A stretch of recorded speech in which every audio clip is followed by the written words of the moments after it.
کسی کی موت جمعرات کے دن ہو تو قیامت کا عذاب اس سے اٹھا دیا جاتا ہے۔ رمضان المبارک اور جمعہ کے دن انتقال کرنے والے دونوں کے بارے میں روایات میں آتا ہے ان سے قبر کا عذاب ہٹا دیا جاتا ہے۔ جمعہ کی رات یعنی جمعہ سے پہلے والی رات کا بھی یہی حکم ہے، لیکن جمعرات کے دن میں انتقال کے حوالے کوئی حدیث نہیں ہے۔ اب یہ عذاب صرف رمضان المبارک اور جمعہ کے دن ہٹایا جاتا ہے یا تا قیامت؟ تو اس کے بارے میں بعض علماء فرماتے ہیں صرف ماہ رمضان المبارک اور جمعہ کے دن یہ عذاب اٹھا دیا جاتا ہے،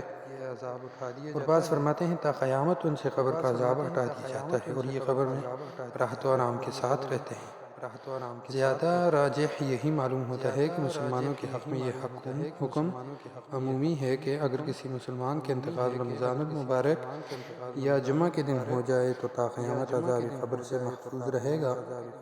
اور اللہ کی رحمت سے یہ بعید بھی نہیں کہ وہ حشر میں بھی ان سے حساب نہ لے۔ جیسا کہ حکیم الامت حضرت مولانا اشرف علی تھانوی رحمہ اللہ کے ملفوظات میں ہے کہ رمضان میں اگر انتقال ہو تو ایک قول یہ ہے کہ قیامت کے دن حساب نہیں ہوتا، یہی جی کو لگتا ہے